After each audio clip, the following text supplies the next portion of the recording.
జ్యోతిష్ జ్యోతిష్మతి గారికి స్వాగతం అండి. రాంబాబు గారు, శ్రీనివాస్ గారు వచ్చారండి. శ్రీనివాస్ గారికి నమస్కారం. నమస్కారం అండి శ్రీనివాస్ గారు. స్వాగతం అండి. ఆంధ్ర సారస్వత పరిషత్ నుంచి మీకు ధన్యవాదాలు. మీరు ఎంతో శ్రమ తీసుకుని ఈ కార్యక్రమానికి వచ్చారు సార్. ధన్యవాదాలు. మీకు స్వాగతం సార్. మీకు ధన్యవాదాలు.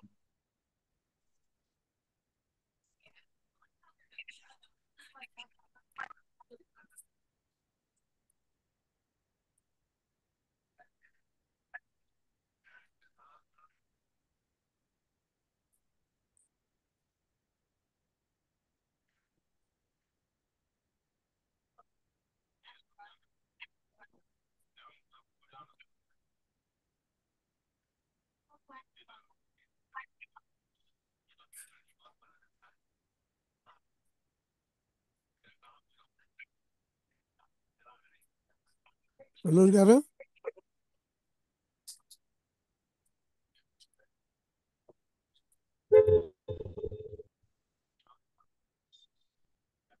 కొల్లూరు గారు, రమేష్ గారు, రవిజీ గారు, ముందు శ్రీనివాస్ గారు రమేష్ జీ. పెట్టించేయండి. చెప్పు సీను. శ్రీనివాస్ గారు మొదలు పెట్టించేసేయండి ముందు. ప్రారంభించండి. రవిజీ గారు ప్రారంభించండి సార్. శ్రీనివాస్ గారు శ్రీనివాస్ గారు వచ్చారు. 7 అయిందండి. నేనే మొదలు పెట్టిన ముందు చెప్పండి సార్. రోజు రాంబాబు గారి ప్రతి గురించి శనివారం పూర్తి కూడా స్థాయిలో మనము మీకే బాగా తెలుసు ఈ కాబట్టి తెలుగు సాహిత్యము దాని వికాసం పైన తెలుగు సాహిత్యములో ఉన్నటువంటి అనేక ప్రక్రియల పైన లబ్ధ ప్రతిష్ఠుల చేత ప్రత్యేక ప్రసంగాలు ఏర్పాటు చేస్తున్నాము. ఈ ప్రసంగాలన్నింటినీ కూడా యూట్యూబ్ లో మనం తరువాది మంది దీన్ని వీక్షిస్తున్నారు. వాళ్ళ కొప్పర్తి రాంబాబు గారు ఈ కార్యక్రమానికి ప్రసంగం చేయడానికి వచ్చినందుకు నేను మనస్ఫూర్తిగా వారికి ధన్యవాదాలు తెలియజేస్తున్నా. వారికి విశేషమైనటువంటి పేరు, అలాగే గొప్ప కథలపైన విశేషమైనటువంటి అవగాహన కలిగినటువంటి వ్యక్తి. వారిని రేపు ఆంధ్ర సారస్వత పరిషత్తు జరపబోయేటువంటి తెలుగు మహాసభల్లో వారిని ప్రత్యేకంగా సత్కరించుకోబోతున్నాం మనం. సో ఈ కార్యక్రమాన్ని చక్కగా నిర్వహిస్తున్నటువంటి మా రెడ్డప్ప దవేజీకి, అలాగే సంచాలకులు మన కొల్లూరు గారికి, కొత్తగూడెం రాజేష్ కి, ఎంపీడి శ్యామల్ గారు, పద్మజ గారు, డాక్టర్ పద్మజ, చక్కటి టీం మెంబర్స్ వీళ్ళందరూ కూడా ఇస్తూ రాంబాబు గారిని పరిచయం చేయమని మిగతా కార్యక్రమాలు ప్రారంభించండి. మేము పూర్తిగా ఈ కార్యక్రమాన్ని వింటూ ఆసక్తికరంగా వినడానికి ఇంకా చాలా మంది విస్తృతంగా ప్రచారం కూడా చేస్తున్నాం అనేక బాబు గారు. ధన్యవాదాలు.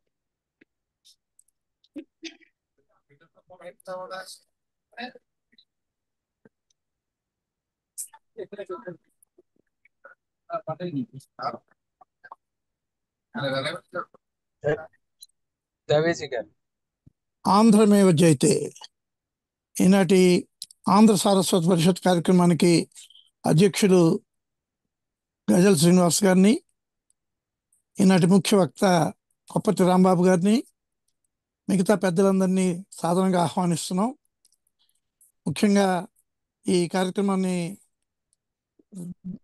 నిర్వహిస్తున్న కొల్లూరు గారికి, గారికి, అలాగే సాంకేతిక నిపుణులకి కూడా తెలియజేస్తూ, సభ్యులకు స్వాగతం తెలియజేస్తూ, వాటి మా అంశం తెలుగు కథ.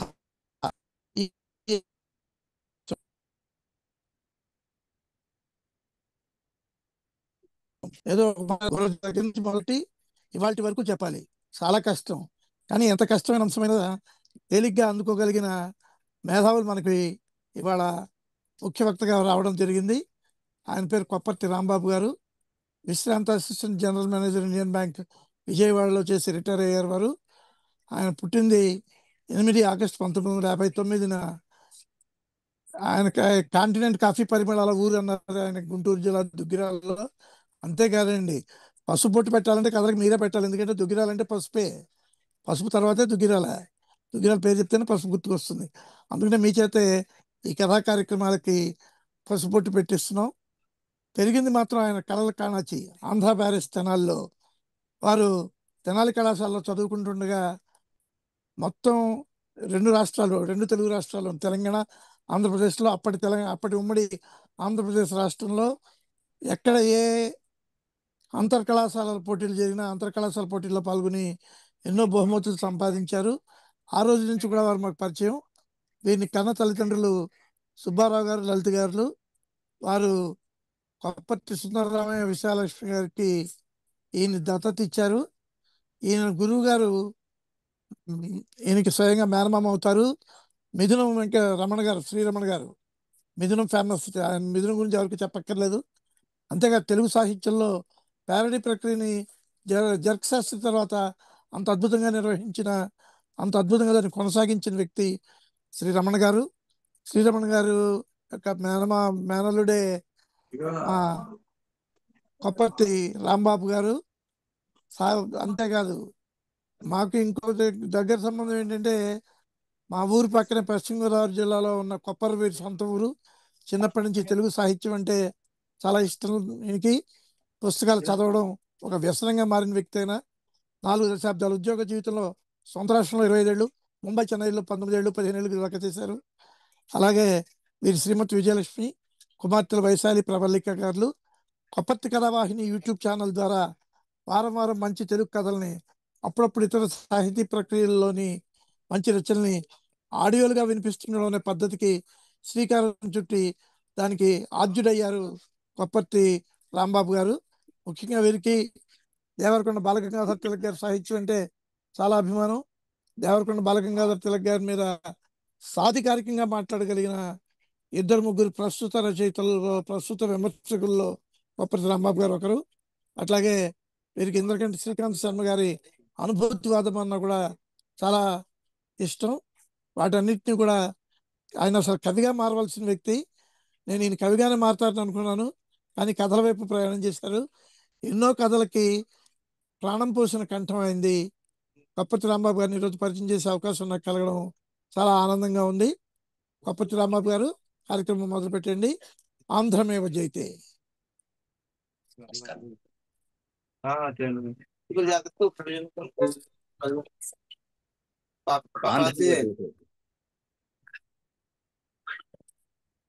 ప్రారంభించండి.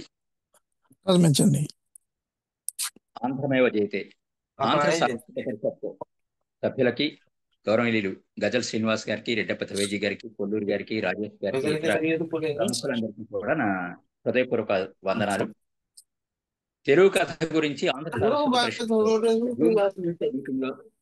ప్రసంగించమని నన్ను ద్వివేది గారు కోరినప్పుడు నేను ఒక క్షణం ఆలోచించుకోవాల్సి వచ్చింది.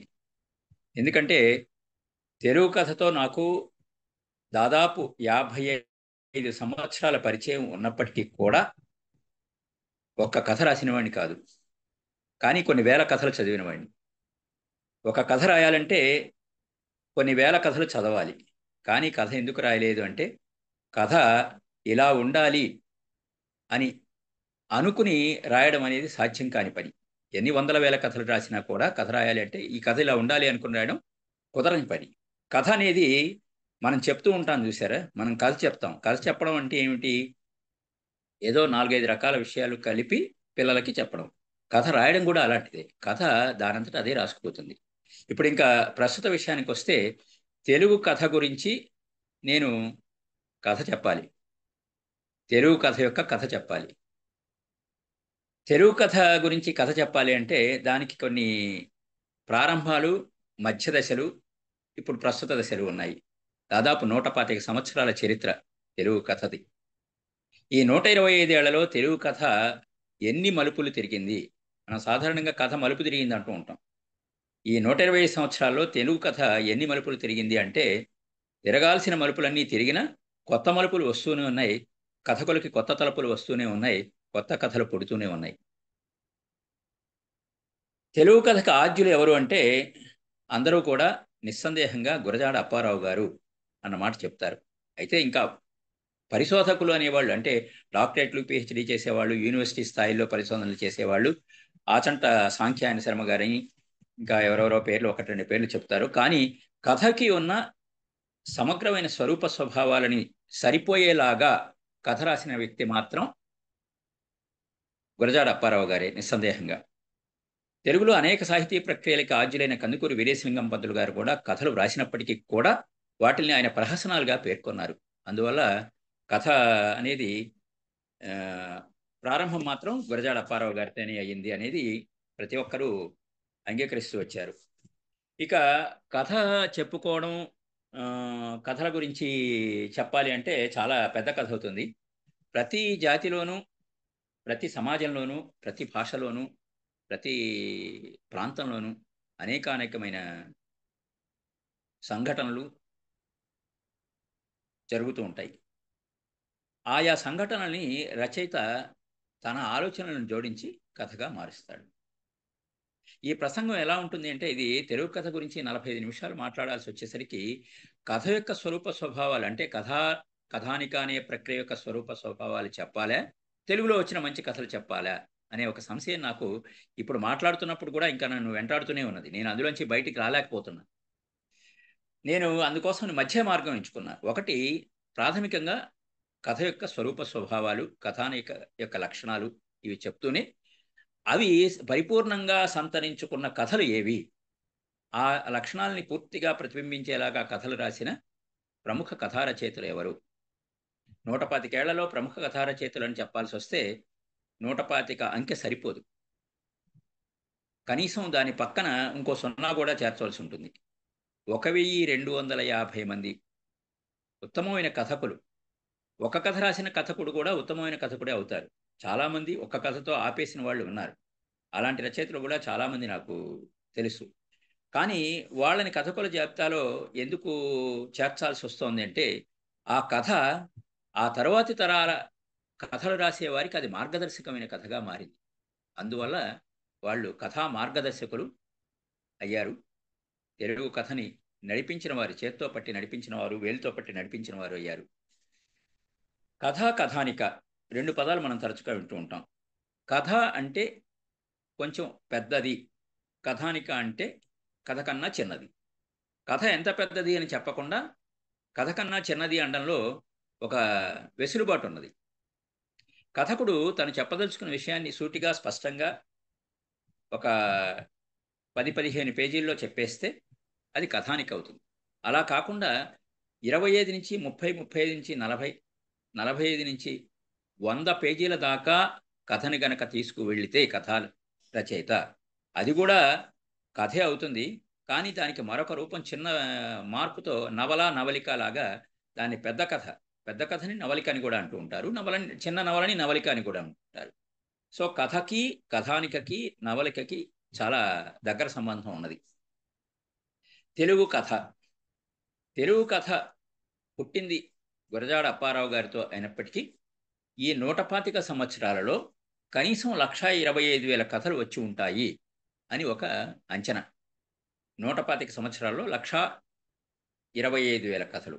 ఈ 125,000 కథలు నేను చెప్పినట్లుగా ఇందాక 1250 మంది ఉత్తమ రచయితల కథల్లో ఉంటాయి. ఇక తెలుగు కథని మొదలుపెట్టి చదవడం ప్రారంభించి ఏది మంచి కథ అని వెతుక్కుంటూ వెళ్ళడం అనేది సాధ్యం కాని పని. కథానిక అనేది కథ పుట్టుకనిపించి వచ్చినప్పటి నుంచి తర్వాత ఈ ఆధునిక సాహిత్యంలో చాలా విశిష్టమైన స్థానం సంపాదించుకుంది కథ. ఈ కథానిక ప్రక్రియలో మనకి పాశ్చాత్య దేశాల నుంచి మన సాహిత్యానికి వచ్చాయి అనే ప్రచారం కానీ, అనే ఆలోచన కానీ ఒకటి ఇదివరలో ఉండేది. కానీ ఆ తర్వాత కాలంలో జరిగిన పరిశోధనలు బట్టి పాశ్చాత్య దేశాల నుంచి రాలేదు, మనకే పేదరాశి పెద్దమ్మ కథలు, కాశీమజిలీ కథలు, ఇంకా అనేక పురాణ కథలు, ముఖ్యంగా మనకి మహాభారతంలో కానీ రామాయణంలో కానీ ఉపకథలు ఇవన్నీ చూసుకుంటే కథ అనేది మనమేమి పాశ్చాత్య దేశాల నుంచి అరువు తెచ్చుకున్న ప్రక్రియ మాత్రం కాదు. అయితే ఇప్పుడు ప్రస్తుతం ఉన్న కాలంలో కథా రచన చేస్తున్న యువ రచయితలు కానీ, పాత వాళ్ళల్లో కొంత పంథా మార్చుకుని రాస్తున్న వాళ్ళు మాత్రం పాశ్చాత్య కథల ప్రభావంతో కథలు రాస్తున్నారనేది స్పష్టమైన విషయం. అదేవిధంగా తెలుగు కథకి గుర్తింపు తీసుకువచ్చిన గాలివాన కథ. మొట్టమొదటిగా నేను గురజాడ అప్పారావు గారి దిద్దుబాటు కథ గురించి చెప్పాను. ఇప్పుడు మళ్ళా తిరిగి గాలివాన కథ. గాలివాన కథ రచయిత మనందరికీ తెలుసు, పాలగుమి పద్మరాజు గారు. పాలమూరి పద్మరాజు గారు న్యూయార్క్ హెరాల్డ్ ట్రిబ్యూన్ పత్రిక నిర్వహించిన కథల పోటీలో వారి కథ గాలివానకి ప్రపంచ స్థాయిలో ద్వితీయ బహుమతి లభించింది. ఈ కథ సోమర్సెట్ మామ్ రాసిన సైక్లోన్ కథకి అనుసరణగా ఉన్నది అని కొంతమంది అన్నారు.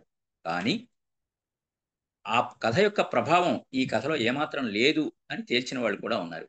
గాలివాన కథ పూర్తిగా తెలుగు వాతావరణానికి, తెలుగు జీవితానికి, తెలుగువారి మనస్తత్వానికి, తెలుగువారి ఆలోచన విధానానికి, తెలుగువారి జీవన విధానానికి ప్రతిబింబిస్తూ కేవలం ప్రధానంగా ఇద్దరు పాత్రలే, ఆ ధనికుడైన వ్యక్తి, ఆ బీద బెచ్చగత్తె, వీళ్ళిద్దరితో ఒక రైల్వే స్టేషన్లో జరిగిన కథగా ఆయన చేశారు. అది మానవ మనస్తత్వంలోని వైచిత్రిని, మానవ సంబంధాల్లోని వైచిత్రిని అద్భుతంగా చిత్రించిన కథ. ఇక ఆధునిక సాహిత్యంలో కథ ఏ విధంగా పరిణితి పొందింది అని మనం విమర్శనాత్మకంగా గనక ఆలోచిస్తే, కథారచనకి ప్రధానమైన అంశాలు ఏమిటి అని ఆలోచించాలి. కథారచనకి ప్రధానమైన అంశాలు ముఖ్యంగా కథలోని విషయం. కథలోని విషయం ఎలా రాయాలి అన్నది కథకునికి తెలియకపోయినా కూడా ఆ విషయం మీద కథకునికి కనుక అవగాహన ఉంటే కథా రచయిత కథను సులువుగా రాసుకుంటూ పోతాడు. చాలామంది రచయితల్ని నేను అడిగిన ప్రశ్న ఏంటంటే, మీరు కథ కూర్చుని ఒకే ఏకబిగిన రాసేస్తారా, కొంత సమయం తీసుకుని రాస్తారా అని. రెండు పద్ధతులు అనుసరించిన వారు ఉన్నారు. కథని పూర్తిగా మనసులోకి ఎక్కించుకుని దానికి ఒక రూపం కల్పించుకుని ఆ రూపం ప్రకారం కథ రాసుకుంటూ వెళ్ళిపోవడం కొందరి పద్ధతి అయితే, కథని భాగాలుగా విభజించుకుని, సంఘటనలుగా విభజించుకుని, పేరాలుగా విభజించుకుని కథ రాసేవారు మరికొందరు. ఇందుకు నేను చాలా మీకు ఉద్వేగభరితమైన చాలా అద్భుతమైన ఉదాహరణ బంగారు మురుగు కథ. మా శ్రీరమణ గారు, మా మామయ్య గారు, నిన్ననే వారి 2వ వర్ధంతి అయింది. బంగారు మురుగు కథ రాసినప్పుడు మా మామయ్యని కొంతమంది రచయితలు అడిగారు, ఆ తర్వాత నేను కూడా అడిగాను. బంగారు మురుగు కథ ఆయన ఏకబిగిన రాయలేదండి. ఆయన ఆ కథ రాయడానికి చాలా సమయం తీసుకున్నారట. ఆ కథని ఆయన కార్డు ముక్కల మీద అంశాలుగా రాసుకున్నారట. 1 నుంచి 100 దాకా కార్డు ముక్కల మీద రాసుకున్న తర్వాత 1వ కార్డు, 4వ కార్డు, 8వ కార్డు, 16వ కార్డు, ఇలాగ ఒక రకరకాలుగా పేర్చుకుంటూ వస్తే ఆ కథకి ఒక తుది రూపం వచ్చింది. కాబట్టి ఎంత చేయి తిరిగిన రచయిత అయినా కూడా కథారచన అనేది ఒక్క ఉదుటున, దాన్ని ఏమంటారు, ఒక దెబ్బకి రాసేస్తాడు అనే ఇది మనం భావించాల్సిన పని లేదు. అలాగే నాకు ఇంకొక ప్రముఖ కథా రచయిత గొత్తి సాయి బ్రహ్మానందం గారు అని చెప్పి అమెరికాలో ఉంటారు, మంచి తెలుగు కథకులు. ఆయనని అడిగాను ఈ మధ్యకాలంలో. అడిగితే ఆయన అన్నారు, నేను కథ మొత్తం మనసులో ఆలోచించుకొని ఒకసారి కూర్చుని రాయడం మొదలు పెడితే 1-2 గంటల సమయంలో కథ మొత్తం రాసేస్తానండి. నేను వేరేగా మధ్యలో కొట్టివేతలు, దిద్దుబాట్లు ఇలాంటివి ఏమీ లేకుండా రాస్తాను అని నాకు చెప్పారు. ఇద్దరు కూడా మంచి రచయితలు, మంచి కథలు రాసిన వాళ్ళు. కాబట్టి రచయితల యొక్క కథా రచనలో వాళ్ళు పాటించే పద్ధతులు కానీ, నియమాలు కానీ కథకి ఏ విధంగానూ సంబంధం లేనివి అని మనం ఈ విషయం నుంచి తెలుసుకోవాలి.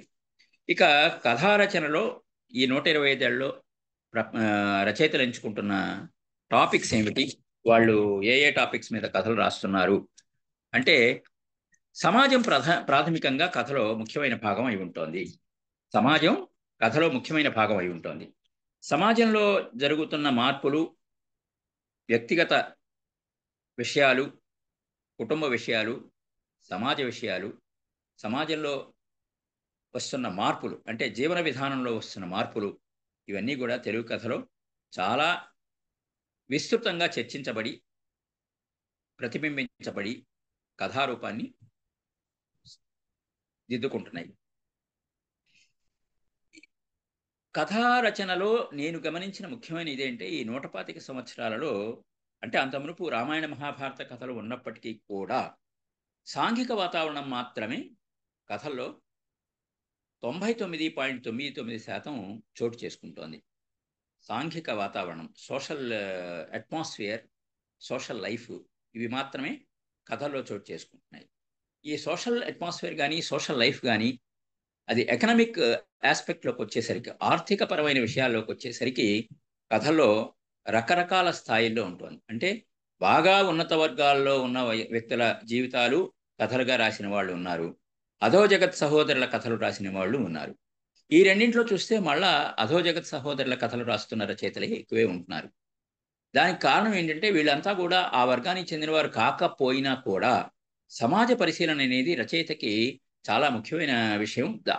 ఆ పరిశీలన చేతనైన వాళ్ళు, దానికి స్పందించిన వాళ్ళు కథకులుగా మారినప్పుడు ఒక మంచి కథ మనకి వస్తూ ఉన్నది. ఇక రకరకాల ప్రాంతీయమైన మాండలికాల్లో వచ్చే కథలు, మన కోస్తా జిల్లా ఏది కానీ, రాయలసీమ ప్రాంతం కానీ, తెలంగాణ ప్రాంతంలో కానీ వాళ్ళ స్థానికమైన ప్రాంతీయ పలుకుబడిని, ప్రాంతీయమైన సంభాషణల్ని దృష్టిలో పెట్టుకుని ప్రాంతీయమైన సమస్యల్ని ప్రస్తావించేటప్పుడు ఆ ప్రాంతీయ భాషని వాడుతూ కథలు రాస్తున్న రచయితలు అనేక మంది ఉన్నారు.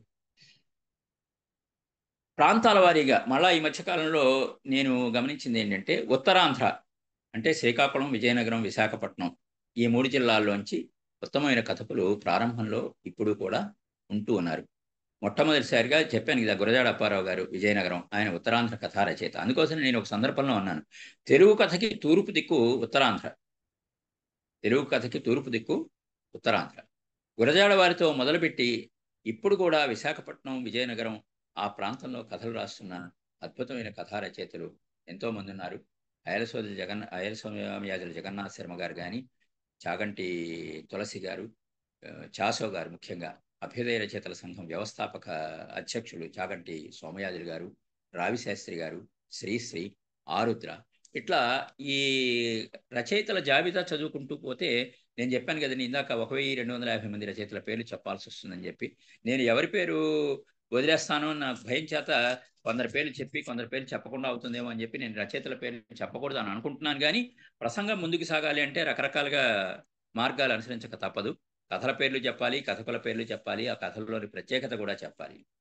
ఇక తెలుగు కథారచన చాలా అద్భుతంగా విలసిల్లడానికి, వృద్ధి చెందడానికి ఎవరు దోహదం చేశారు అంటే పాఠకులు కాదు, పత్రికలు.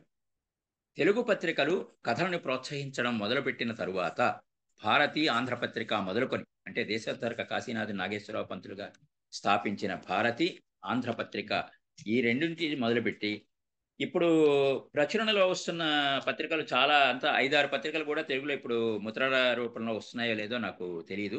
నాకు తెలిసి స్వాతి మ్యాగజైన్ ఒకటి వస్తుంది, ఉషా అని ఒక పత్రిక మా విజయవాడ నుంచే వస్తుంది. ఈ 2 పత్రికలు మాత్రమే, స్వాతి మాసపత్రిక, ఏవో ఇంకా 1-2 వస్తూ ఉండొచ్చు. ఇప్పుడు ఆన్లైన్ పత్రికలు ఎక్కువయ్యాయి. సంచిక ఒకటి, ఈ మాట ఒకటి, ఉదయిని అని చెప్పి ఒక పత్రిక వస్తుంది. ఇలా చాలా, తర్వాత సారంగా ఈ పత్రికలన్నీ కూడా తెలుగు కథల్ని ప్రోత్సహిస్తున్నాయి. ఉత్తమమైన కథలు అదేవిధంగా ఇంకా ఆదివారం అనుబంధాలు, ఆదివారం అనుబంధాలు ఆంధ్రజ్యోతి కానీ, ఈనాడు కానీ, సాక్షి కానీ, నమస్తే తెలంగాణ, ఇంకా ప్రజాశక్తి, విశాలాంధ్ర, ఇవన్నీ కూడా వార్త, ఈ దినపత్రికలు అన్నీ కూడా ప్రతి ఆదివారం ఒక కథని ప్రచురిస్తూనే ఉన్నాయి. దానివల్ల కూడా తెలుగులో కథలు చాలా వస్తున్నాయి. ప్రతి ఏటా తెలుగులో ఎన్ని కథలు వస్తున్నాయి అని ఒక అంచనా వేసుకుంటే 5-6 వేల కథలు వస్తున్నాయట. ఈ 5-6 వేల కథలు చదవడం ఒక పాఠకుడికి ఎంత కథ అంటే ఎంత ప్రాణం పెట్టే నాలాంటి వాడైనా చదవడం సాధ్యమా? సాధ్యం కాదు. మరి మంచి కథలు ఎక్కడి నుంచి ఎంచుకోవాలి అంటే మళ్ళా కథా సంకలనాలు. నేను ముఖ్యంగా ఈరోజు మాట్లాడదలుచుకున్న విషయాల్లో, గతంలో నేను ఒకసారి ఆంధ్ర సారస్వత పరిషత్తు మీటింగ్లోనే రాజమండ్రిలో కథా సంకలనాల గురించి మాట్లాడాను. కానీ ఈరోజు మళ్ళా కథా సంకలనాల ప్రస్తావన తేకుండా ఈ తెలుగు కథ గురించిన ప్రసంగం సంపూర్ణం కాదు అని భావించి మళ్ళా ఆ ప్రస్తావనలోకి వెళ్తున్నాను. కథా సంకలనాలు అనేవి తెలుగులో వచ్చిన ఉత్తమమైన కథలు చదవడానికి మార్గాలుగా, అంటే అవి ఉపకరణాలుగా మారాయి అని చెప్పాలి. కథా సంకలనాలు ఏడాదికి ఎన్ని వస్తున్నాయంటే 10-12 కథా సంకలనాలు మంచి వస్తున్నాయి.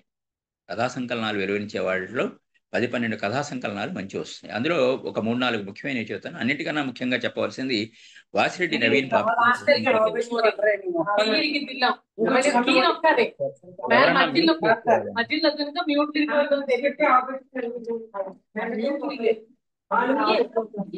గారు ఎవరో మొత్తానికి మ్యూట్ లో పెట్టుకోవాలండి. ఓకే, థ్యాంక్ యూ అండి. కథా సంకలనాల్లో వాసిరెడ్డి నవీన్, పాపినేని శివశంకర్ గారు కథా సాహిత్య పేరును వేస్తున్న కథా సంకలనాలు దాదాపు గత 33 సంవత్సరాల నుంచి వస్తున్నాయి. ప్రతి ఏడాది సుమారుగా ఆగస్టు, సెప్టెంబర్ నెలల్లో, నవంబర్ నెలలోపు వచ్చే ఈ కథా సంకలనాల్లో ఒక 15 కథలు ఉంటున్నాయి.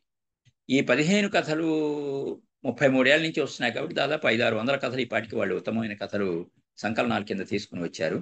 అయితే ఈ కథా సంకలనంలో చోటు చేసుకోని కథలు మరికొన్ని కథల్ని వేరే వేరే వాళ్ళు వేస్తూ ఉన్నారు. చోటు చేసుకోవడం అంటే వాళ్ళు సంపాదకులకి ఒక దృక్పథం ఉంటుంది. ఆ దృక్పథాన్ని అనుసరించి మాత్రమే వాళ్ళు ఆ కథల్ని అందులో చేరుస్తారు. వాళ్ళ ఆలోచనలు కానీ, వాళ్ళ అభిప్రాయాలు కానీ, కథ యొక్క విశిష్టత అంటే కథా రచనలో, శైలిలో కానీ, శిల్పంలో కానీ, కథకి ఎంచుకున్న అంశంలో కానీ, అంశం అనేది అన్నిటికన్నా ప్రధానమైన విషయం అవుతుంది అనుకోండి, వాళ్ళు వేస్తూ వచ్చారు. ఆ తర్వాత డిసెంబర్ పూల్ అని చెప్పి ప్రతి నెల డిసెంబర్ నెలలో బలరాం గారు, అనల్ప సంస్థ బలరాం గారు, వేల్పూరి సుజాత గారు ఒక కథా సంకలనం తీసుకొస్తున్నారు. అదేవిధంగా ఖమ్మం ఈస్థెటిక్స్ వాళ్ళు కూడా ఒక కథా సంకలనం తీసుకొస్తున్నారు.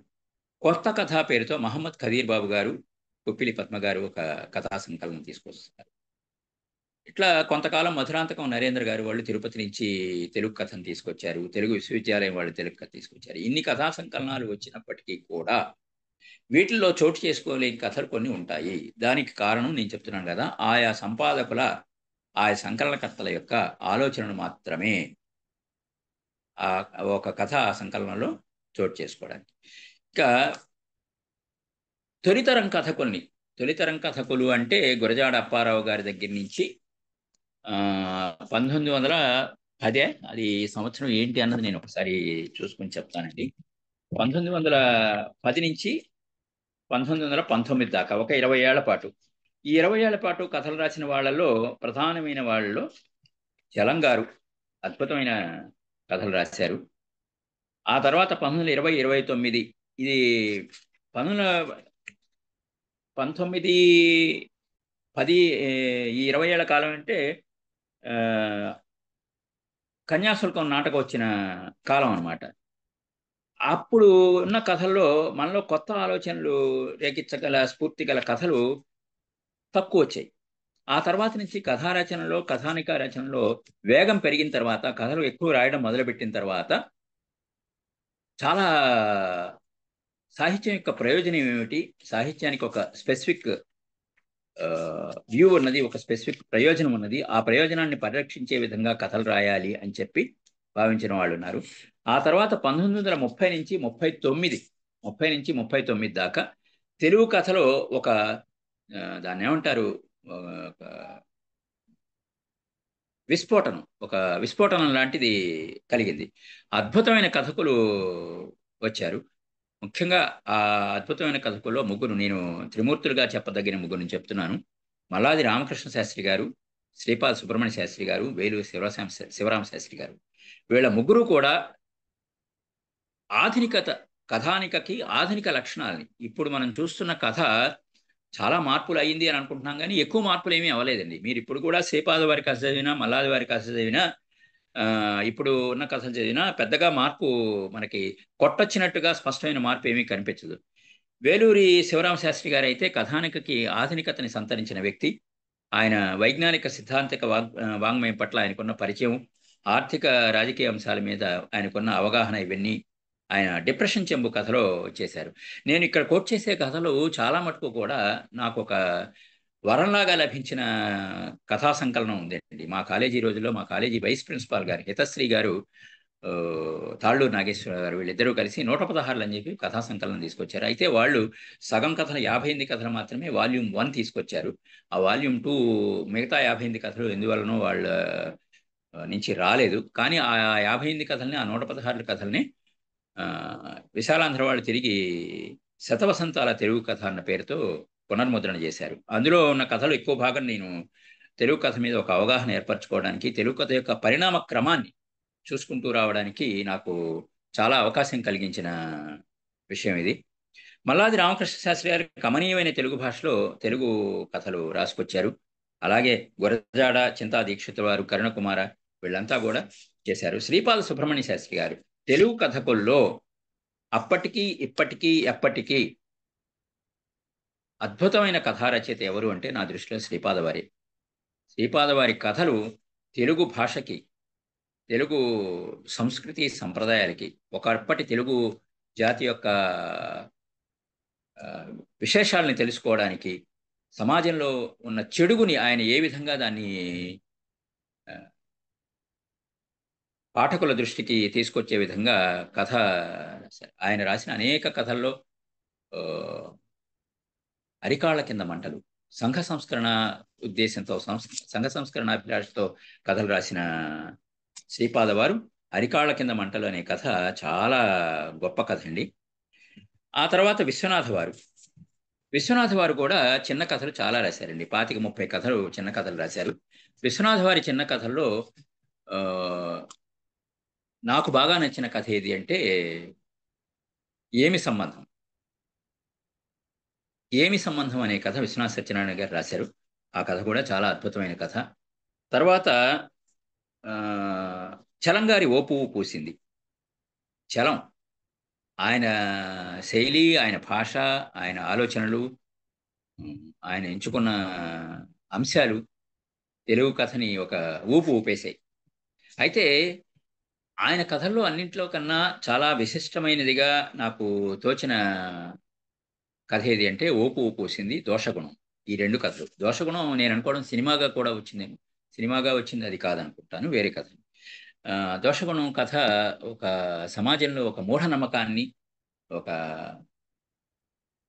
గుడ్డి నమ్మకాన్ని ఆధారంగా ప్రజలు జీవితాలు ఎలా నాశనం అయిపోతాయన్న దాన్ని రిఫ్లెక్ట్ చేస్తూ రాసిన కథ. ఓపు పూసింది కవితాత్మకమైన కథ. ఓపు పూసింది కథ చాలా కవితాత్మకమైన కథ. తర్వాత చాసో గారి వాయులీనం అద్భుతమైన కథ. బొండు మల్లెలు చాలా గొప్ప కథ. ఆ తర్వాత వచ్చి బుచ్చిబాబు గారు బుచ్చిబాబు గారు కథారచనలో ఆయన ఆలోచనలు కానీ, ఆ ఆలోచనలు ఆయన వ్యక్తం చేసే తీరు కానీ చాలా విభిన్నంగా ఉంటాయి. చాలా మిగతా రచయితలకి ఏమాత్రం సంబంధం లేని విధంగా కథారచనలో కొత్త దారులు తొక్కిన ఆయన బుచ్చిబాబు గారు. కొంతవరకు బుచ్చిబాబు గారు ఇందాక మొదట్లో ప్రారంభంలో అన్నాను కదా, పాశ్చాత్య కథల ప్రభావం, పాశ్చాత్య కథా ప్రపంచం యొక్క ప్రభావం మన తెలుగు కథల మీద ఉందా లేదా అంటే లేదనే చెప్పుకోవాలి అని అన్నాను. కానీ ఆ తర్వాత బుచ్చిబాబు గారి తరం వచ్చేసరికి, బుచ్చిబాబు గారి కథలకు వచ్చేసరికి ఇంగ్లీష్ సాహిత్యం విస్తృతంగా చదివిన వారు కావడం వల్ల ఆయన కథల్లో కొంత పాశ్చాత్య కథానికా సాహిత్యంలోని ఆలోచనలు కానీ, వ్యక్తీకరణ కానీ, శైలి కానీ ఉంటాయి. బుచ్చిబాబు గారి కథల్లో అన్నిటికన్నా ప్రత్యేకత అంటే ఆయన కథలకి పెట్టే పేర్లు చాలా తమాషాగా ఉంటాయి. నన్ను గురించి కథ రాయవు అంటారు. అలాగే ఊడిన చక్రం, వాడిన పుష్పం, రకరకాలుగా చాలా తమాషాగా ఆయన పేర్లు పెడతారు. ఆ తర్వాత ఇటీవల కాలంలో అలా కథలకి విచిత్రమైన పేర్లు పెడుతూ ఉన్న కథా రచయిత నాకు కనిపించారు. ఆయన దీనికి పాత సాఫ్ట్వేరే పనిచేస్తుంది అని ఒక కథ రాశారండి. రచయిత పేరు నాకు గబుక్కొని ఇప్పుడు ఈ క్షణాన్ని గుర్తుకు రావటం లేదు. కానీ ఆయన కూడా చాలా మంచి కథా రచయిత. కడలూరు వెళ్ళాలి ఒక నీలిమ కోసం అని కూడా ఒక కథ రాశారు. ఆయన దీంట్లో ఇన్ఫర్మేషన్ బ్రాడ్కాస్టింగ్ దీంట్లో పనిచేశారు. మా విజయవాడలోనే ఉంటారు. అది నాకు గబుక్కని ఈ టైంలో ఇదవ్వట్లేదు. అలాగే కవులుగా ఉంటూ కథలు రాసిన వాళ్ళు శ్రీశ్రీ కృష్ణశాస్త్రి గారి వచనం చాలా అద్భుతమైన వచనం. ఆయన కథలు రాశారా, పదచిత్రాలు చిత్రించారంటే పదచిత్రాలు చిత్రించారని చెప్పాలి. ఆయన కథలన్నీ కూడా మనకి దగ్గర కూర్చుని ఏదో మాటలు చెప్పినట్టు, కబుర్లు చెప్పినట్లుగా ఉంటాయి. కథల్లాగా ఉండవు, కానీ అందులో కథ ఉంటుంది. అవ్వ తిరునాళ్లలో తప్పిపోయింది అని ఆయన ఒక గొప్ప కథ రాశారు. అలాగే వీధి అరుగు, అది ఒక పదచిత్రణ. శ్రీశ్రీ గారికి వస్తే చరమరాత్రి, శ్రీశ్రీ గారి కథల సంపుటి పేరు చరమరాత్రి. అశ్వమేధ యాగం, చరమరాత్రి, ఎచ్చటికి పోతావి రాత్రి, కొన్ని కథలు ఆయన శ్రీశ్రీ గారు చాలా అద్భుతమైన సర్రియలిస్టిక్ వేలో రాశారు. శ్రీశ్రీ గారు రాసిన కథలు. ఆ తర్వాత 1950-59 ఆ సమయంలో వచ్చిందే గాలివాన కథ. 1952లో పాలగుంపి పద్మరాజు గారి గాలివాన కథ వచ్చింది. పాలగుంపి పద్మరాజు గారి గాలివాన కథ మాత్రమే కాకుండా మరొక 2 కథలు కూడా చెప్పాల్సి ఉంటుంది. పడవ ప్రయాణం పాలగుంపి పద్మరాజు గారి మరొక గొప్ప కథ. ఆ తర్వాత ఆయన కొలవరాని దూరం అని ఒక గొప్ప కథ రాశారు. కొలవరాని దూరం కథ నేను ఇక్కడ ఎందుకు ప్రస్తావిస్తున్నాను అంటే, స్త్రీ పురుష సంబంధాలు, మానవ సంబంధాలు, మళ్ళా అందులో విడిగా స్త్రీ పురుష సంబంధాలు, సమాజంలో పురుషుడు స్త్రీ, మళ్ళా సంసారము, కుటుంబము, ప్రేమ, పెళ్ళి, ఇవన్నీ చూసుకుంటూ పోతే స్త్రీ పురుష సంబంధాలను గురించి ఎంతోమంది కథలు రాసినా అవి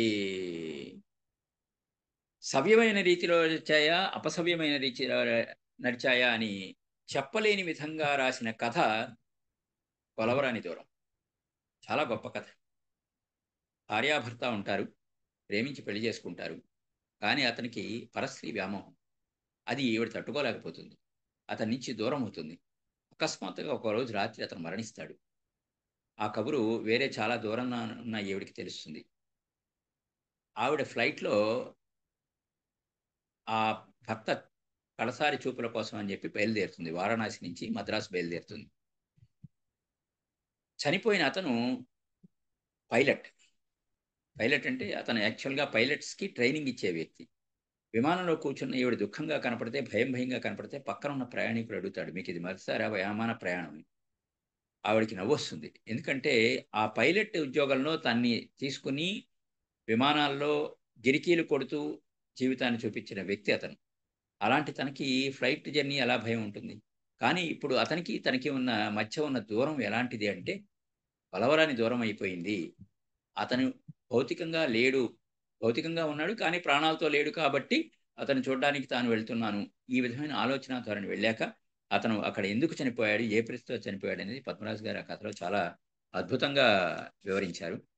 ఆ తర్వాత ఇదే విధమైన దీంట్లో కథలు రాసిన వారు భమిడిపాటి జగన్నాథరావు గారు. భమిడిపాటి జగన్నాథరావు గారు కూడా చాలా అత్యుత్తమ కథా రచయిత.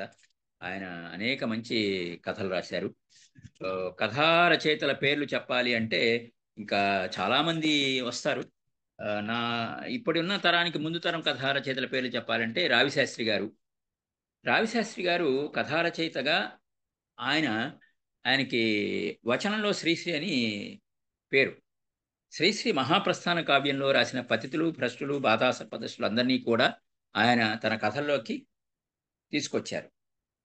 అంతేకాదు శ్రీశ్రీ రాసిన రుక్కులు, కుక్కపిల్ల, అగ్గిపిల్ల, సబ్బుబిళ్ళ, రుక్కులని టైటిల్గా పెట్టుకుని కథలు రాశారు. 6 సారా కథలు రాశారు, 6 సారో కథలు రాశారు. చాలా అసలు కవితాత్మకమైన శైలితో రావిశాస్త్రి కథలు రాశారు. ఆ కవితాత్మకమైన శైలి ఎక్కడో అందమైన లోకాల గురించో, పుష్పాల గురించో, పువ్వుల తోటల గురించో, సముద్రం గురించో, నదుల గురించో, జలపాతాల గురించో కాదు. అధోజగత్ సహోదరుల గురించి, పతితులు, భ్రష్టులు, శ్రీశ్రీ చెప్పిన పతితులు, భ్రష్టులు, బాధాసర్పదష్టుల గురించి రాసే కథల్లో కూడా కవితాత్మకమైన శైలిని అనుసరించిన విశిష్టమైన కథకుడు రావిశాస్త్రి గారు. పురాణం సుబ్రహ్మణ్య శర్మ గారు, నెల్లూరు కేశవస్వామి, కొమ్మూరి వేణుగోపాలరావు గారు, మధురాంతకం రాజారాం గారు. మరో గొప్ప కథా రచయిత చిత్తూరు జిల్లాకు చెందిన మధురాంతకం రాజారాం గారు. రాజారాం గారి కథలన్నీ కూడా చాలా సాదా సీదాగా, చదువుకోవడానికి హాయిగా, ఏదో ఒక విషయాన్ని కథల్లో మంచి మాత్రమే ఎక్కువగా ఆయన కథల్లో రాసిన వ్యక్తి మధురాంతకం రాజారాం గారు. ఇచ్చాపురపు జగన్నాథరావు గారు, ఇంకా బలివాడ కాంతారావు గారు ఉత్తరాంధ్ర నుంచి కథలు రాసిన ఒక గొప్ప రచయిత. జంతువుల మీద కథలు రాసిన వాళ్ళు అంటారు. జంతువుల మీద కథలు రాసిన వాళ్ళు బలివాడ కాంతారావు గారు ముంగిస అని ఒక కథ రాశారండి. ఈ ముంగిస కథ చాలా కరుణరసాత్మకమైన కథ. ఒక పెంపుడు జంతువు కింద ముంగిసని చూపిస్తూ ఆ కథ రాశారు. చాలా అద్భుతమైన కథ. కోలాపరగడ సత్యనారాయణమూర్తి గారు, హితశ్రీ గారు. తర్వాత కథలు 100,000 వచ్చి పడ్డానికి ప్రధానమైన కారణం అంటే, నాకేమీ రచయిత్రుల మీద చిన్నచూపు లేదు, కానీ 100,000 సంఖ్యలో కథలు వచ్చి పడ్డానికి ప్రధానమైన కారణం స్త్రీలు కథలు రాయడం. స్త్రీలు కథలు రాసినప్పటికీ కూడా అందులో అద్భుతమైన కథలు రాసిన స్త్రీలు ఎందరో ఉన్నారు. ఎదనపూడి సులోచనారాయణ గారు, సి ఆనందారాము, వాసిరెడ్డి సీతాదేవి, పోల్కంపల్లి శాంతాదేవి, పవని నిర్మల ప్రభావతి, అలాగే కె రామలక్ష్మి గారు, ద్వివేదుల విశాలాక్షి గారు, డి కామేశ్వరి గారు, మాలతి చందూర్, ఇల్లిందర సరస్వతీదేవి, వీళ్ళందరూ కూడా అద్భుతమైన కథలు రాశారు. ప్రధానంగా ఇక్కడ నేను 3-4 రచయిత్రుల పేర్లు చెప్తాను. ఇల్లిందల సరస్వతీదేవి గారు స్వర్ణ కమలాలు పేరిట ఆవిడ కథా సంకలనం వచ్చింది, కథా సంపుటి వచ్చింది. కేంద్ర సాహిత్య అకాడమీ అవార్డు పొందిన కథా సంపుటి అది. ఆవిడ ముత్యాల మనసు అని చెప్పి ఒక కరుణరసాత్మకమైన కథ రాశారు. ఒక ధనవంతుల ఇంట్లో పిల్లవాడిని చూసుకోవడానికి ఒక బీదరాల్ని పెట్టుకుంటారు. వాళ్ళ ప్రెమిసెస్లోని వీళ్ళకి కూడా చిన్న అవుట్ హౌస్లో ఇలాగా ఇచ్చి ఏ పిల్లవాడిని చూసుకోవాలో ఆ పిల్లవాడు మళ్ళా ఈ బీదరాలి పిల్లవాడు ఒకే వయసు వాళ్ళు. ఆ పిల్లవాడికి అన్నం తినిపిస్తూ ఉంటే బీదరాలి పిల్లవాడికి అన్నం కూడా ఉండదు. చాలా కడుపు దేవేసే కథ అనమాట. చాలా విషాదాత్మకమైన ముగింపు. అలాగే రామలక్ష్మి గారు కూడా స్త్రీవాద రచయిత్రులు. అంటే స్త్రీవాదం అనేది మాట నేను వాడేటప్పుడు ఇంకా కొన్ని వాదాలు కూడా నేను ఇక్కడ చెప్పాల్సి వస్తుంటుంది. తెలుగు కథ విస్తృతం కావడానికి కొన్ని ధోరణులు ఉపయోగపడ్డాయి.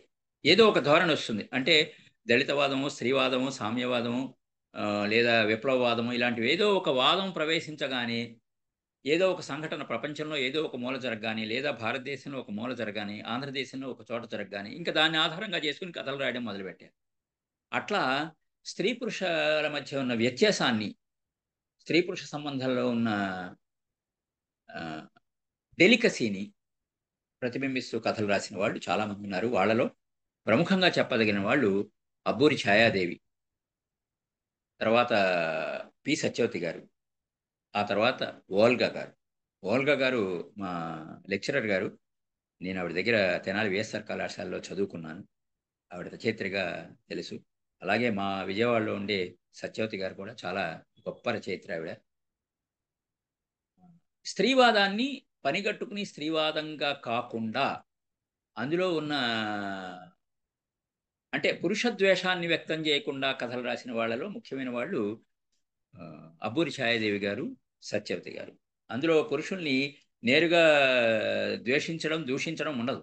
కానీ పురుషుల వల్ల స్త్రీలకు జరుగుతున్న అన్యాయాన్ని చాలా సున్నితంగా, సుతారంగా, ఇదిగో ఇక్కడ పొరపాటు జరుగుతోంది, ఇక్కడ మీరు తప్పుగా ప్రవర్తిస్తున్నారు, మీరు ఇక్కడ ఇలా ఉండకూడదు, ఇలా ఉండాలి, ఇలా ఉండడమే ధర్మం, ఇలా ఉండడమే పద్ధతి, న్యాయం అని కాదు, ధర్మం న్యాయం కూడా అనేవారు కాదు, పద్ధతి, ఇది తెలుసుకోండి, మీరు ఇలాగే ఉండాలి, మీరు ఇలా ఉండట్లేదు కాబట్టి తప్పు అని చెప్పకపోవచ్చు, మీరు ఇలా ఉండట్లేదు అని నిలదీసినట్లుగా, ప్రశ్నించినట్లుగా, ఎవరికి వాళ్లే తెలుసుకునేట్లుగా, మనమే అయ్యో మనం ఇలా ఉండాల్సిన వాళ్ళు ఇలా ఉండలేదు కదా, ఇలా ఉండాలి కదా అనుకునే విధంగా కథలు రాసిన వాళ్ళు అబ్బూరి ఛాయాదేవి గారు, సత్యవతి గారు, ఓల్గా.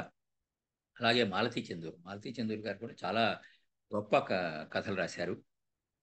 ఇటీవల కాలంలో రచయిత్రులు కథలు రాస్తున్న వాళ్ళల్లో పేర్లు చెప్పాలి అంటే కొంచెం ఆలోచించి చెప్పాల్సి ఉంటుంది. అంటే రచయిత్రుల్లో బాగా కథలు రాస్తున్న వాళ్ళు, మంచి కథలు రాస్తున్న వాళ్ళు కుప్పిలి పద్మ గారు మంచి కథలు రాస్తున్నారు. ఝాన్సీ పాపుదేశి, సుజాత వేల్పూరి, వీళ్ళంతా అంటే వయస్సు రీత్యా యువతి యువకులు కాకపోవచ్చు, కానీ వాళ్ళ ఆలోచనల్లో, భావాల్లో ఒక కొత్తదనం, వాస్తవికత బయటపడేలాగా కథలు రాస్తూ ఉన్నారు. ఉమా నూతక్కి, అలాగే చంద్రలత, వీళ్ళంతా కూడా మంచి కథా రచయిత్రులు. ప్రతిమ గారు నెల్లూరులో ఉంటారు, ఆవిడ కూడా చాలా మంచి కథా రచయిత్రి. ఈ రకరకాల కథలు చదవడంలో నాకు కథానిక యొక్క లక్షణాలు, కథా రచన పరంగా అంటే శైలి, ఒక కథానిక ప్రక్రియ పరంగా కథానికకు ఉండవలసిన లక్షణాలు ఏమిటి అనేది అది ఒక సాహిత్య ప్రక్రియగా మాట్లాడవలసిన విషయం. కానీ నా మటుకు నేను ఆడియో కథలకే పరిమితం అయ్యాను కాబట్టి నేను ఎంచుకున్న మార్గం ఏంటంటే కథకి ముందర సార్వజనీనత ఉండాలి, సమకాలీనత మళ్ళా రెండోది. అంటే సమకాలీనత అంటే ఇప్పటి కాలానికి చెందినది, ఇప్పటి భావాలకు చెందినది ఉండాలి అన్నదానికి నేను అది ప్రాతిపదికగా పెట్టుకోవాలి. ఎందుకంటే అలా ప్రాతిపదికగా పెట్టుకుంటే చలంగారు కథలు రాసే నాటి స్త్రీల పరిస్థితికి ఇప్పటి స్త్రీల పరిస్థితికి చాలా తేడా వచ్చింది. అప్పుడు నేను చలంగారి కథ చదివి వినిపించడానికి అవకాశం ఉండదు. కానీ ఆయన ఆ కాలంలో పూనుకిన అలాంటి కథలు రాశాడు కాబట్టి ఈనాడు ఈ పరిస్థితులు ఇప్పుడు మారాయి అనే విషయం మనం ఖచ్చితంగా గుర్తించాలి. ఇది కథ ఒక సాహిత్య ప్రక్రియగా సాధించిన పరమ ప్రయోజనం కింద మనం ఇక్కడ గమనించాలి. కథా రచయితలు కానీ కథా రచయితలు కానీ సాధించింది ఏమిటి అంటే వాళ్ళ కాలంలో జరుగుతున్న సంఘటనల ఆధారంగా కథలు రాసినప్పటికీ కూడా వాటిలో ఉన్న ఆ సమాజంలో అప్పట్లో ఉన్న పొరపాట్లని తప్పుల్ని సరిదిద్దుకునే విధంగా కథా రచన సాగేలాగా ఆ సరిదిద్దుకునేతనం వాళ్ళ కథలో ఉన్న పాత్రల ద్వారా కానీ వాళ్ళ కథలో ఉన్న అంశం ద్వారా కానీ వాళ్ళ కథలో ఉన్న పాత్రలు చెప్పే వ్యక్తం చేసే అభిప్రాయాల ద్వారా కానీ కథానికలు రాయడం వల్ల కథలు రాయడం వల్ల సమాజంలో క్రమానుగతమైన మార్పు వస్తున్నది. సమాజంలో కథల వల్లే కాదు, సాహిత్యం వల్ల, ఆ మాటకు వస్తే సాహిత్యం వల్ల కూడా ఓవర్ నైట్ మార్పులు ఏమి రావండి. ఓవర్ నైట్ మార్పులు అనేవి అసాధ్యమైన విషయం. ఎందుకంటే మనుషుల ఆలోచనలు మారడం, మనుషుల ధోరణిలో మార్పు రావడం, పరిస్థితుల్లో సమాజంలో ఉన్న పరిస్థితుల్లో మార్పు రావడం అంత తేలికైన విషయం కాదు. ప్రతిఘటన అనేది మనిషి మనస్తత్వం, మనిషి మనసులో ఉన్న మనిషి హృదయానికి సంబంధించిన ఒక విషయం ఏంటంటే ప్రతిఘటన అనేది తప్పనిసరిగా ఉంటుంది. ప్రతిదాన్ని వ్యతిరేకిస్తారు, ప్రతిదాన్ని యాక్సెప్ట్ చేయరు తొందరగా.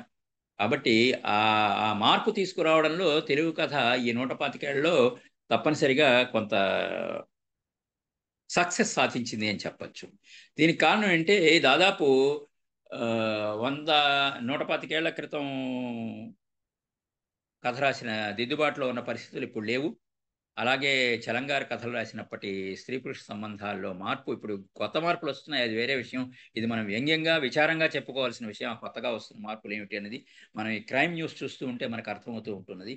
అవేవి కథల్లోకి జొరబడకుండా ఉండాలి, అవేమి కథలుగా కాకుండా ఉండాలని మనం కోరుకోవాలి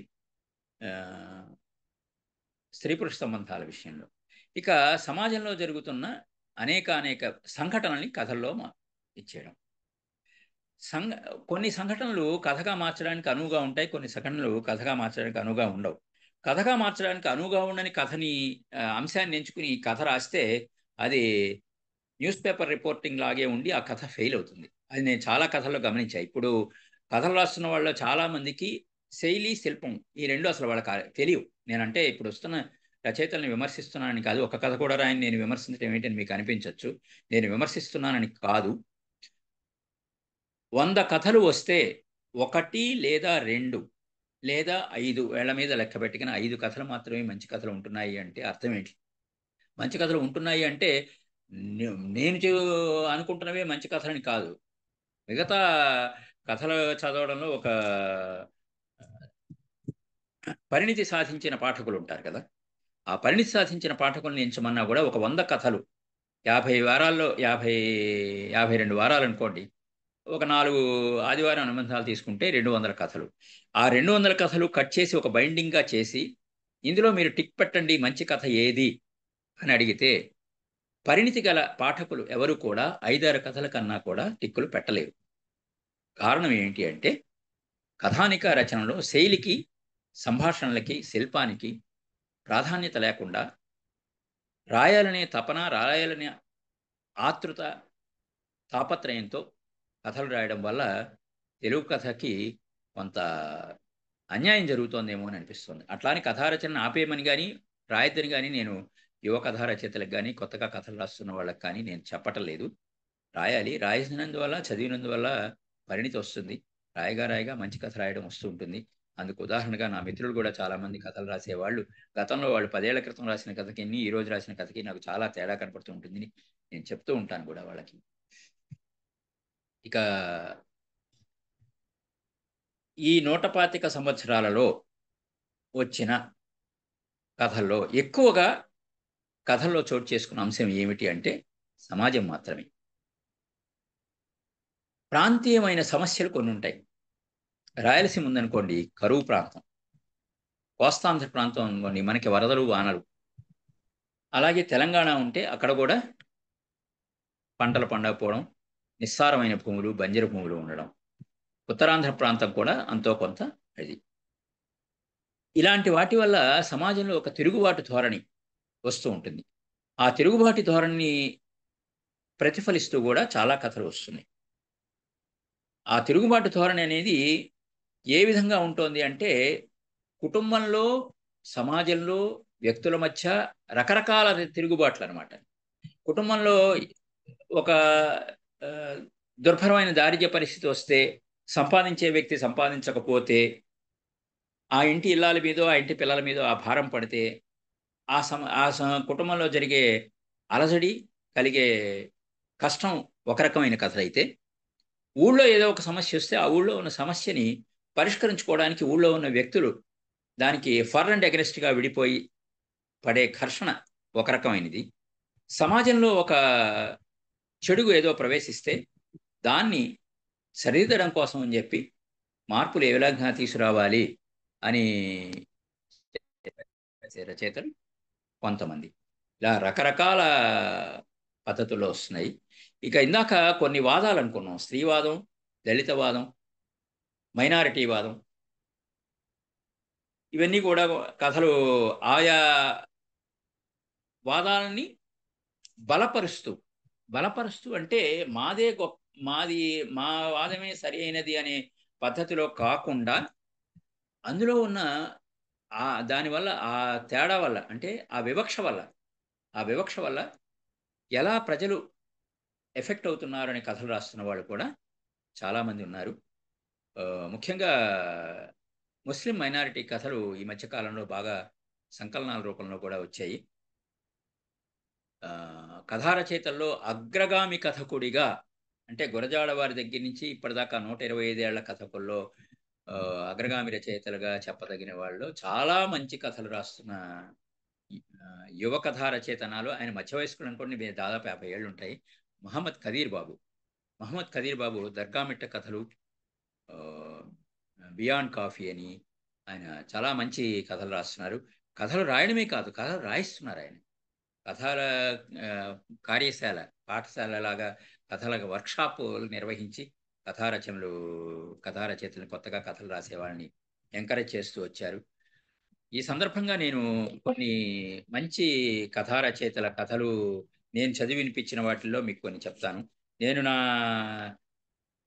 కథా పఠనం అనేది మా మామయ్య శ్రీరమణ గారి బంగారు మురుగుతోనే మొదలుపెట్టాను. ఈ మధ్యకాలంలో లేటెస్ట్గా నేను చదివి వినిపించిన కథ ఏంటి అంటే పెద్దింటి అశోక్ కుమార్ గారి కథ ఒకటి వినిపించాను. గురజాడ అప్పారావు గారి కథ కూడా ఒకటి వినిపించారు. గురజాడ అప్పారావు గారిది, శ్రీశ్రీ గారి, ఇద్దరు మహాకవులు కాబట్టి వాళ్ళిద్దరి కథలు కలిపి చదివి వినిపించాను. ఆడియో కథలు ఏ విధంగా దోహదం చేస్తున్నాయి ఇంకా తెలుగు కథలో ఆడియో కథల ప్రాధాన్యత ఏమిటని నేను ఒక నిమిషం చెప్తాను. విదేశాల్లో ఉన్న వాళ్ళకి, మన దేశంలో ఇతర రాష్ట్రాల్లో ఉన్న వాళ్ళకి, మన రాష్ట్రంలో కూడా పత్రికలు తెలుగు రాష్ట్రంలో వచ్చే పత్రికలు తగ్గిపోయిన సమయంలో పాత కథలు దాదాపు 50-60 ఏళ్ల క్రితం కథలు లేదా 75 ఏళ్ల క్రితం, 75 ఏళ్ల క్రితం లేండి, 100 ఏళ్ల క్రితం దాకా వెళ్ళక్కర్లేదు, 75 ఏళ్ల క్రితం నుంచి మొదలైన మంచి మంచి కథలన్నీ కూడా కొన్ని అందుబాటులో ఉండి, కొన్ని పునర్ముద్రణలు పొంది, కొన్ని కథా సంకలనాలు, కథా సంపుట్లు అందుబాటులో ఉండి చదవగలిగిన వాళ్ళు చదువుతున్నారు. అవి అందుబాటులో లేని వాళ్ళ కోసం అని చెప్పి ఆడియో కథలు ప్రారంభించాము. ఇప్పుడు దాదాపు 25-30 మంది, 100 మంది దాకా ఆడియో కథలు వినిపించే వాళ్ళు ఉండొచ్చు. వాళ్ళందరూ కూడా చాలా ఇది చేస్తున్నారు. కథా రచయితలకు కూడా అది ఒక ప్రోత్సాహం కింద ఉంటుంది. వారి కథ ఆదివారం అనుబంధంలో పడితే ఆ కథ ఒక ఆ న్యూస్ పేపర్ యొక్క సర్క్యులేషన్ని బట్టి, ఆ న్యూస్ పేపర్లకి 1,00,000 సర్క్యులేషన్ ఉందనుకోండి, ఆ 1,00,000లో ఒక 50,000 మంది ఆదివారం అనుబంధం చదువుతారు అనుకుంటే, ఆ 50,000 మందిలో ఒక 25,000 మంది కథ చదువుతారు అనుకుంటే, 25,000 మందిలో 15,000 మందో 10,000 మంది మాత్రమే వాళ్ళ కథ చదువుతారు అనుకోవచ్చు. అక్కడితో ఆ వారం పత్రిక అయిపోయిన తర్వాత దాన్ని మనం రద్దీలో వేసేస్తాం. ఆ కథ మళ్ళా ఆ పేపర్ తెప్పించుకున్న వాళ్ళకి కూడా అందుబాటులో ఉండదు. కానీ ఆడియో కథల వల్ల ఏమవుతుందంటే కథకి యూట్యూబ్లో ఉంచినందువల్ల ఒక శాశ్వతత్వం వస్తుంది. అది ఎప్పుడు కావాలంటే అప్పుడు వాళ్ళ పేరో, కథా రచయిత పేరో, ఆ కథ పేరో ఎవరన్నా చెప్పినప్పుడు ఫలానా క్రితం వారం అఫ్సర్ గారి కథ పడింది చదవండి అన్నప్పుడు మనం అఫ్సర్ గారి కథ కనుక ఆల్రెడీ రికార్డు చేసి ఉంటే, అంటే ఇంటర్నెట్లో కూడా పత్రికలు ఉంటున్నాయి కాబట్టి ఇంటర్నెట్ ద్వారా చూసి చదువుకోవచ్చు, ఆ సౌకర్యం ఉన్నది. కానీ తెలుగు భాష చదవడం రాని వాళ్ళు, యువకులు ఎక్కువ మంది వాళ్ళకు కూడా సాహిత్యాభిలాష కలగాలి అంటే ఈ ఆడియో కథలు ప్రాచుర్యంలోకి రావాలి. గురజాడ అప్పారావు గారు, పురాణం సుబ్రహ్మణ్య శర్మ, కాళోజీ నారాయణరావు గారు, మధురాంతకం నరేంద్ర, మాలతీ చెద్దూరు కృష్ణశాస్త్రి, విశ్వనాథ, బుచ్చిబాబు, ఓల్గా, భరద్వాజ, జగన్నాథ్ శర్మ, చలం, అబ్బూరి ఛాయాదేవి ఇట్లా నేను పేర్లు చదువుకుంటూ పోతే ఒక అష్టోత్తర శతనామావళి అంటారు చూసా, అలాగా ఉంటుంది తెలుగు కథ అనేది. ఒక 45 నిమిషాల్లోనూ ఒక 50 నిమిషాల్లోనూ కంప్లీట్ చేయగలిగిన విషయం కాదు తెలుగు కథ గురించిన కథ. అయితే ఒక విషయం మాత్రం ఖచ్చితంగా గుర్తుపెట్టుకోవాలి. కథానిక తెలుగు సాహిత్యంలో చోటు చేసుకొని చాలా ఆ చోటు తనకి ఎక్కువ చోటు చేసుకుంది. అంటే రాను రాను సాహితీ ప్రక్రియల్లో తెలుగు కథే ప్రముఖమైన స్థానం అయిపోయింది. నవలలు వస్తున్నాయి, కానీ ఏడాదికి ఎన్ని నవలలు వస్తున్నాయి?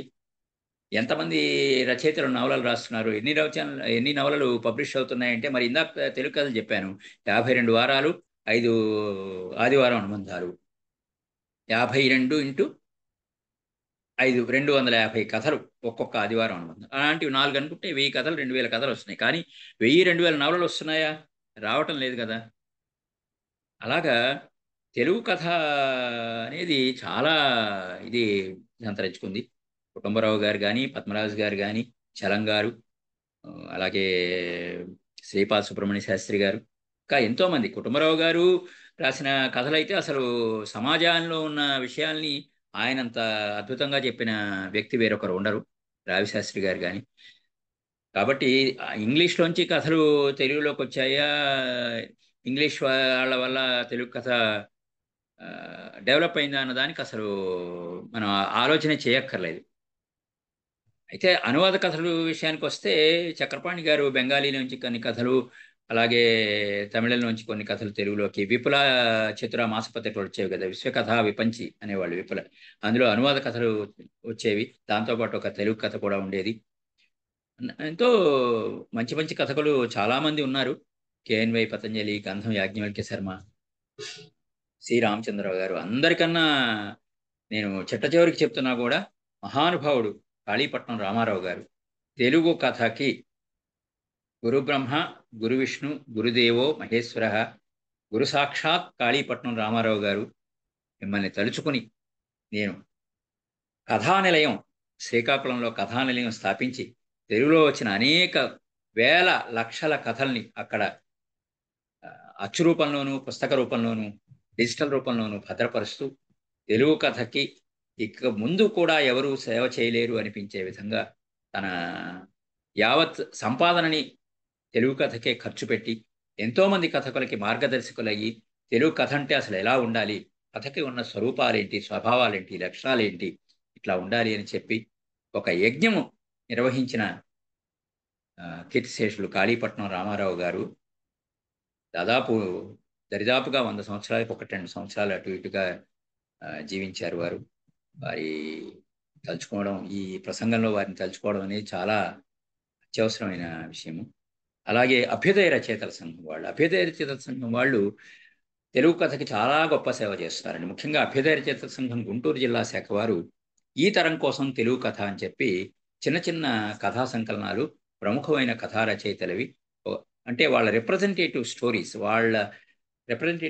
అన్న దగ్గర ఒక 10-12 కథలు ఎంచుకుని 100 పేజీలు 150 పేజీల్లో చిన్న చిన్న పుస్తకాలుగా ఇప్పటి దాదాపు 55 నుంచి 60 మంది కథా రచయితలు, అంటే ఎక్కడి నుంచి చాసో గారి దగ్గర నుంచి శ్రీపాద సుబ్రహ్మణ్య శాస్త్రి గారి దగ్గర నుంచి మొదలుపెట్టి ఇటీవల కథలు రాస్తున్న హరికిషన్ దాకా వీళ్ళు కథలు వేసుకుంటూ వచ్చారు.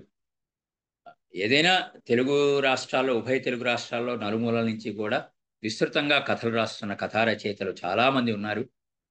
ప్రతి ఆదివారం చూసుకుంటే మంచి కథ 2-3 కథలు మంచివి దొరుకుతాయి. అలాగే ఏడాది చివరి వచ్చే కథా సంకలనాలు, కథా సంపుట్లు కొనుక్కుంటే, కథా సంపుటుల్లో నేను ప్రధానంగా గమనించింది ఏంటంటే, ఒక రచయిత కథ ఒకటి బాగుంది అని చెప్పి ఆ కథా సంపుటి కొనుక్కుంటే అందులో మిగతా కథలు ఆ స్థాయికి తగ్గట్టుగా ఉండకపోవచ్చు. దానికి కారణం ఉంది. ఏ రచయిత కూడా ఒకే స్థాయిలో రచనలు చేయడం అనేది అసాధ్యమైన విషయం. సో కాబట్టి రచయితల కథల్లో ఉత్తమమైన కథలు ఎంచుకుని చదవాలి అంటే ఆదివారం అనుబంధాలు, కథా సంకలనాలే మార్గంగా నేనైతే అనుకుంటూ ఉంటాను.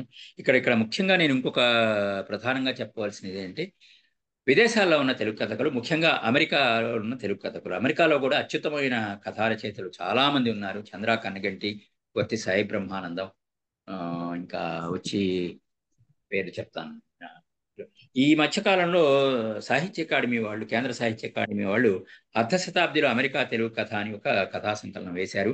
అదేవిధంగా వంగూరి ఫౌండేషన్, వంగూరి చిట్టెన్రాజు గారు కూడా అమెరికా తెలుగు కథానిక అని చెప్పి వేస్తూ ఉన్నారు. వాటిని డయాస్పోరా కథలు అంటారు. అక్కడ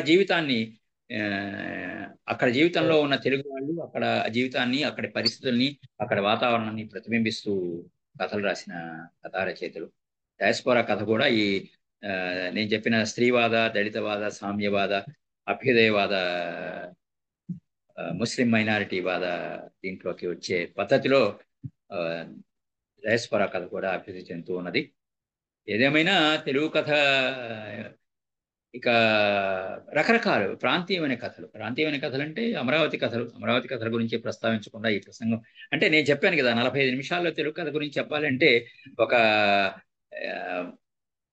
ఎక్స్టెంపోర్ గా మాట్లాడితే చాలా మిస్ అయిపోతామండి. అదే ఒక పేపర్ ప్రజెంటేషన్ లాగా అయితే ఒక వ్యాసం రూపంలో రాసుకునేది చదవడం అంటే కొన్ని పాయింట్లు, ఒక 45 పాయింట్లు 50 పాయింట్లు రాసుకుని చదవడం. నేను ఆ పద్ధతిలో వెళ్ళలేదు, అందువల్ల కొన్ని నేను ఒమిట్ అయి ఉండొచ్చు.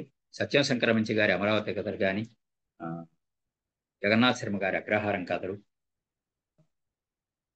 భట్టిప్రోలు కథలు అని చెప్పి నక్కా విజయరామరాజు గారు, డాక్టర్ నక్కా విజయరామరాజు గారు, వేములవాడ కథలు జింబో గారు, ఇలా చాలా కథలు, పెనుగొండ కథలు ఎంఈవి సత్యనారాయణమూర్తి గారు మన పెనుగొండలో ఉంటారు, ఆయన రాశారు. అనేకమైన కథలు ఈ జిల్లాల వారీగా కూడా కథా సంకలనాలు వస్తున్నాయి. కాబట్టి అవి ప్రాంతీయ కథా సంకలనాల కింద అనుకోవచ్చు. మన పశ్చిమ గోదావరి జిల్లా కథలు మొన్న నరసాపురంలో రిలీజ్ చేశారు. అంత మునుపు తూర్పు గోదావరి జిల్లా కథలు వచ్చాయి. నెల్లూరు కథ, కర్నూలు కథ, చిత్తూరు కథ, రాయలసీమ కథలు, ఇట్లా అనేకమైన కథా సంకలనాలు వచ్చాయి. ఆ సంకలనాలన్నీ చదివితే ఆయా ప్రాంతాల యొక్క విశేషాలు తెలుస్తాయి, ఆయా ప్రాంతాల్లో ఉన్న సమస్యలు తెలుస్తాయి, ఆ ప్రాంతాల్లో ఉన్న ప్రజల జీవన విధానం తెలుస్తుంది, ఆ ప్రాంతాల్లో ఉన్న రచయితల రచనా సంవిధానం తెలుస్తాయి. సో ఈ విధంగా తెలుగు కథ 125 సంవత్సరాలు కాదు, 1250 మంది రచయితలు ఉన్నట్టే మళ్ళా రానున్న 1250 సంవత్సరాలలో ఇంకా ఇంకా ఇంకా అభివృద్ధి చెంది ఇంకా మనం చూడని, మనం ఆలోచించని, మన ఊహకి రాని విధంగా తెలుగు కథ అభివృద్ధి చెందాలి అని కోరుకుంటూ, తెలుగు కథ అనేది కేవలం కాలక్షేపంగా మాత్రమే కాకుండా ఒక అత్యద్భుతమైన సాహితీ ప్రక్రియ కింద రూపుదిద్దుకొని ఇప్పుడు ఈనాడు ఉన్న సాహితీ ప్రక్రియలు అన్నింటిలో కూడా అగ్రగామి తెలుగు కథ అని చెప్పే విధంగా రూపొందింది. తెలుగు కథని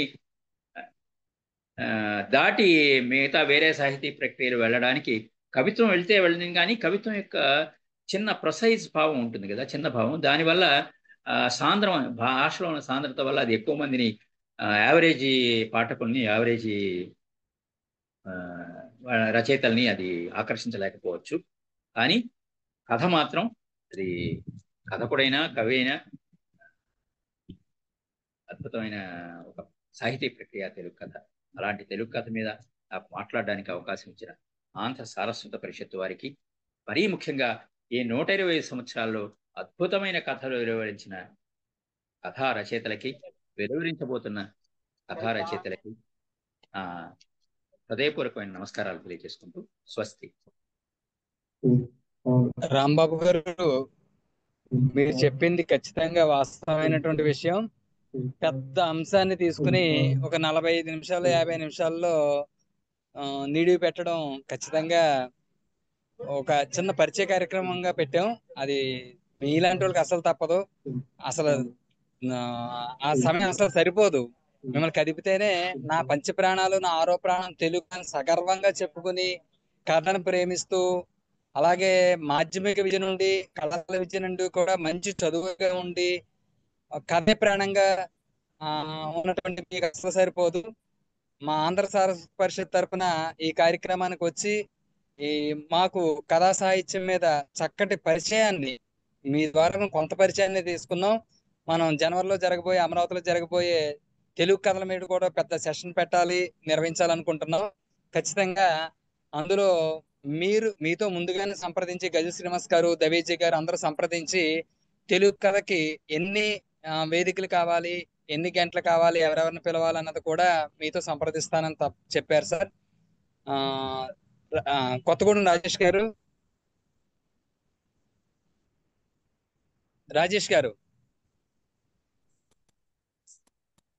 హలో రాజేష్ గారు, వినబడుతుందా సార్? మీరు వందన సమర్పణ చేయవలసిందిగా కోరుతున్నాం. ఓకే. అందరికీ నమస్కారం అండి. నా పేరు రాజేష్ కొత్తగూడెం, గజల్ కవిని. తెలుగు భాష వైభవాన్ని నలుదిశలా చాటాలన్న ఉద్దేశంతో, అలాగే తెలుగు భాషని నేటి తరానికి, యువతరానికి అందించాలన్న గొప్ప సంకల్పంతో ముందుకు సాగుతున్నటువంటి ఆంధ్ర సారస్వత పరిషత్ ఆధ్వర్యంలో మాస్ట్రో డాక్టర్ గజల్ శ్రీనివాస్ గారి నిర్వహణలో 3వ అంతర్జాతీయ తెలుగు మహాసభల్ని మనం గుంటూరు, అమరావతిలో 2026 జనవరి 3, 4, 5 తేదీలలో జరుపుకుంటున్నామన్న సంగతి మీ అందరికీ తెలిసిన విషయమే. ఆ సందర్భాన్ని పురస్కరించుకొని ఆంధ్ర సారస్వత పరిషత్ సాంస్కృతిక సాహిత్య కార్యక్రమాల ఎన్నిటికో కూడా శ్రీకారం చుట్టింది. అందులో భాగంగానే ఈరోజు జూమ్ వేదికగా తెలుగు కథ అనే అంశంపై మనం జూమ్ సమావేశాన్ని ఏర్పాటు చేసుకున్నాం. ఈ సమావేశానికి ముఖ్య వక్తగా చేసినటువంటి ప్రముఖ కథకులు, విమర్శకులు అయినటువంటి శ్రీ కొప్పర్తి రాంబాబు గారికి ఆంధ్ర సారస్వత పరిషత్ తరపున మేము హృదయపూర్వకమైనటువంటి ధన్యవాదాలు తెలుపుకుంటున్నాము. ఈరోజు సమావేశానికి వచ్చి ఎన్నో గొప్ప విషయాలు, అంటే కథ గురించి, కథానిక గురించి, నవల గురించి, ప్రముఖ కథకులు అందించినటువంటి కథల గురించి, అలాగే తెలుగు కథ అనేది పాశ్చాత్యుల నుండి, వారి సాహిత్యం నుండి మనం అరువు తెచ్చుకున్నది కాదు. తెలుగు కథలు ప్రాచీనం నుండే మనలో ఉన్నాయన్న అంశాన్ని మనకు చాలా ఖరాఖండిగా చెప్పడం జరిగింది.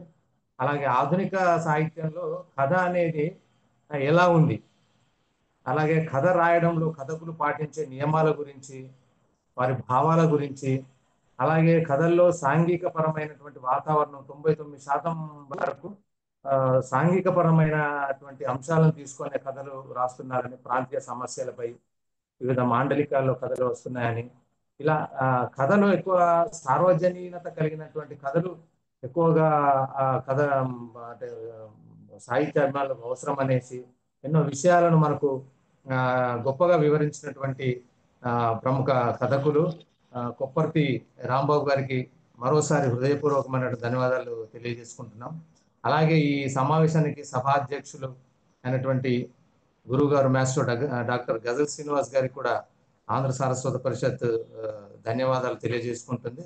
అలాగే 3వ ప్రపంచ తెలుగు మహాసభల ముఖ్య సమన్వయకర్త మన రామచంద్ర రాజు గారికి, అలాగే ఆంధ్ర సారస్వత పరిషత్ కార్యదర్శి అయినటువంటి శ్రీ రెడ్డప్ప దవేజీ గారికి, అలాగే కార్యక్రమాన్ని ఎంతో దిగ్విజయంగా నడిపిస్తున్నటువంటి డాక్టర్ ఎస్ఆర్ఎస్ కొల్లూరి గారికి, అలాగే కార్యక్రమంలో ఈరోజు ఎంతో సమయాన్ని వెచ్చించి పాల్గొన్నటువంటి ఖమ్మం వికాస వేదిక సాహిత్య సంస్థ నుండి వచ్చినటువంటి లేనిన్ శ్రీనివాస్ గారికి, అలాగే శ్రీమతి చిట్టే లలిత గారికి, శ్రీమతి సుశీల గారికి, లక్ష్మి గారికి, జ్యోతిష్మతి గారికి, అలాగే సోమయాజుల ప్రసాద్ గారికి, కృష్ణప్రసాద్ గారికి, ఈశ్వరి గారికి, వీరందరికీ కూడా, అలాగే మా కార్యక్రమాన్ని ప్రతి వారం కూడా మాకు సహకరిస్తున్నటువంటి సాంకేతిక సహకారం అందిస్తున్నటువంటి సాయి తేజ గారికి, మా మనోజ్ కమల్ గారికి, ఇలా అందరికీ కూడా